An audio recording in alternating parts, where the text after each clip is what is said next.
ಅದು ಭೀಮನ ಅಮಾವಾಸ್ಯೆ ದಿನ ನನ್ನ ಮಗಳು ಅಲ್ಲಿ ಉಕ್ಕುಡದ ಮಾರಮ್ಮನ ದೇವಸ್ಥಾನ ಪಾಂಡುಪುರದಲ್ಲಿ ದರ್ಶನಕ್ಕೆ ಹೋಗಿದ್ದಾಳೆ. ಹೋದಾಗ ಒಂದು VIP ಲೈನಲ್ಲಿ ನಿಂತಿದ್ದಾಳೆ.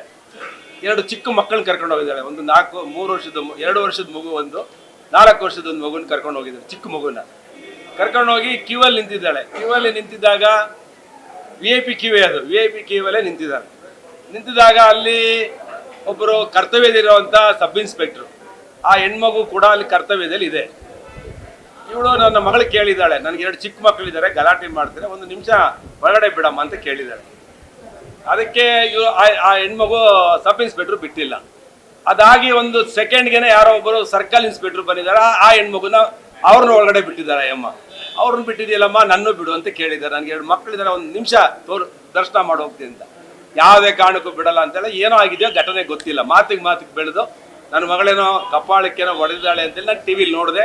ನನ್ನ ಮಗಳು ಹೇಳಿದ್ರು ಗಲಾಟೆ ಆಗಿದ್ದು ನಿಜ ಅಂತ ಹೇಳಿದ್ಲು. ದೇವಸ್ಥಾನದಲ್ಲಿ ಯಾವಾಗಲೂ ಶಾಂತಿಗೆ ಹೋಗೋದು, ಗಲಾಟೆ ಆಗಬಾರ್ದಾಯ್ತು. ನನ್ನ ಮಗಳು ತಪ್ಪಿದ್ರೆ ನಾನು ಕ್ಷಮೆ ಕೇಳ್ತೀನಿ. ಯಾಕೆಂದರೆ ದೇವಸ್ಥಾನದಲ್ಲಿ ಯಾವುದೇ ಕಾರಣಕ್ಕೂ ನೆಮ್ಮದಿಗೆ ಹೋಗಿ ನೆಮ್ಮದಿ ಹಾಳು ಮಾಡ್ಕೋಬಾರ್ದು. ಆ ಸಬ್ ಇನ್ಸ್ಪೆಕ್ಟರ್ ಏನು ಹೇಳಿದ್ರೋ ಪಾಪ ಗೊತ್ತಿಲ್ಲ ನನಗೂ. ಅವ್ರ ಕರ್ತವ್ಯದಲ್ಲಿ ಇರಬೇಕಾದ್ರೆ, ಒತ್ತಡದಲ್ಲಿ ಇರಬೇಕಾದ್ರೆ ಏನೋ ಅಂದಿರ್ತಾರೆ. ಆದರೆ ಸಾರ್ವಜನಿಕ ಜೀವನದಲ್ಲಿರುವಂಥ ನನ್ನ ಮಗಳಿಗೆ ತಾಳ್ಮೆ ಇರಬೇಕಾಗಿತ್ತು. ಅವಳಿಗೆ 2 ಮಕ್ಕಳಿರೋದ್ರಿಂದ ಒತ್ತಡದಲ್ಲಿ ಏನೋ ಆಗಿದೆ. ನಾನು ನನ್ನ ಮಗಳ ಮಾಡಿರುವಂಥ ತಪ್ಪಿಗೆ ನಾನು ಕ್ಷಮೆ ಕೇಳ್ತೀನಿ. ಇನ್ನು ಮುಂದೆ ಹಾಕಿ ನೋಡ್ಕೊಳ್ತೀನಿ. ನನ್ನ ಮಗಳಿಗೂ ಹೇಳಿದ್ದೇನೆ, ತಾಳ್ಮೆ ಕಳ್ಕೋಬಾರ್ದು ಸಾರ್ವಜನಿಕ ಜೀವನದಲ್ಲಿ ಅಂತ ಹೇಳಿ. FIR ಮಾಡಿದ್ದಾರೆ, ಆಯಿತು. ನಾನು ಏನು FIR ಇದೆ ನೋಡಿಬಿಟ್ಟು ಅದ್ರ ಮೇಲೆ ಏನಿದೆ ಮಾತಾಡಿದೆ. ನಮ್ಮ ಮಗಳದನ್ನು ಕಂಪ್ಲೇಂಟನ್ನು ತಗೋಬೇಕಾಯಿತು. ಸುಮಾರು ನನ್ನ ಮಗಳ ಕಂಪ್ಲೇಂಟು ಕೂಡ ಅವ್ರು ರಿಸೀವ್ ಮಾಡಿಲ್ಲ. ನಾನು DGಗೂ ಗಮನಕ್ಕೆ ತಂದಿದ್ದೇನೆ. ಒಂದು ತನಿಖೆ ಮಾಡಿ, ಡಿಪಾರ್ಟ್ಮೆಂಟ್ ಲೆವೆಲಲ್ಲಿ ತನಿಖೆ ಮಾಡಿ, ಯಾವ ತಪ್ಪಿರ್ತದೆ ತಪ್ಪಿಗೆ ಶಿಕ್ಷೆ ಆಗಲೇಬೇಕು ಕಾನೂನಲ್ಲಿ. ನನ್ನ ಮಗಳು ತಪ್ಪಿದ್ರೆ ನೋಡೋಣ ಏನಾಗುತ್ತೆ ಅಂತ ಕಾನೂನಲ್ಲಿ ಹಾಕಿದ್ದಾರೆ. ಕೋರ್ಟಲ್ಲಿ ನಾನು ಕೂಡ ಅದನ್ನ ಮಾತಾಡ್ತೀನಿ. ಧನ್ಯವಾದ. ಸಾರ್ವಜನಿಕವಾಗಿಯೂ ಕೂಡ ಚರ್ಚೆ ನಡೀತಾ ಇದೆ. ಇಲ್ಲ, ನಾವು ಹೇಳೋದು ಏನಂದ್ರೆ ದೇವಸ್ಥಾನ ನಮ್ಮ ನಂಬಿಕೆ ಇರುವಂಥದ್ದು. ನಾನು ನನ್ನ ಕುಟುಂಬದವರು ಎಲ್ಲರೂ ಕೂಡ ದೈವ ಭಕ್ತರು. ನಮಗೆ ನಂಬಿಕೆ ದೇವ್ರ ಮೇಲಿದೆ. ಆದರೆ ಪಬ್ಲಿಕ್ ಪ್ಲೇಸಲ್ಲಿ ಯಾವಾಗಲೂ ಕೂಡ ಒಂದು ಪ್ರೋಟೋಕಾಲ್ ವ್ಯವಸ್ಥೆಗಳನ್ನು ತೆಗಿಬೇಕು. ಏನಂತ ಅಂದರೆ ಎಲ್ಲರೂ ಕೂಡ ಈ VIP ಹೋದಾಗ ಸಾರ್ವಜನಿಕರಿಗೆ ಬಹಳ ಹಿಂಸೆ ಆಗುತ್ತೆ. ಅದರಿಂದ ಪ್ರೋಟೋಕಾಲೇ ತೆಗೆದು ಬಿಡಬೇಕು. ಯಾರಿಗೂ ಪ್ರೋಟೋಕಾಲ್ ಇಲ್ಲ. ಎಲ್ಲರೂ ದೇವ್ರ ಮುಂದೆ ಎಲ್ಲರೂ ಸಮಾನರೇ.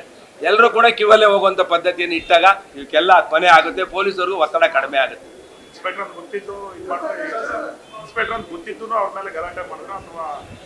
ಇಲ್ಲ, ಗಲಾಟೆ ನೋಡ್ರಿ, ಕ್ರಿಯೆ ಪ್ರತಿಕ್ರಿಯೆ ಇರುತ್ತೆ ಯಾವಾಗಲೂ.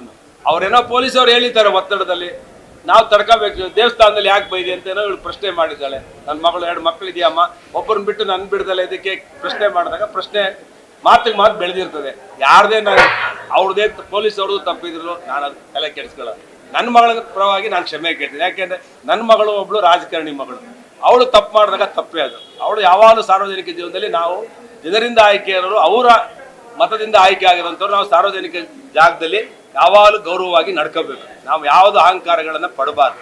ತಪ್ಪಾದರೆ ನಮ್ಮನ್ನೇ ಬೈಯೋದು ಜನ. ಅದರಿಂದ ನನ್ನ ಮಗಳು ತಪ್ಪು ಮಾಡಿದರೆ ತಪ್ಪಾಗಿ ನಾನು ಕ್ಷಮೆ ಕೇಳ್ತೀನಿ ಸಂದರ್ಭದಲ್ಲಿ. ಧನ್ಯವಾದ. ಹೇಳಪ್ಪ, ಯಾಕೆ ಅದನ್ನು ಬೆಳೆಸ್ಬೇಡಿ. ನಾನು ವಿನಂತಿ ಮಾಡೋದು ಇಲ್ಲಿಗೆ ಮುಕ್ತಾಯ ಮಾಡಿ ಇದನ್ನು ಬೆಳೆಸಬೇಡಿ ಅಂತ ಮಾಧ್ಯಮಕ್ಕೂ ವಿನಂತಿ ಮಾಡ್ತೀನಿ.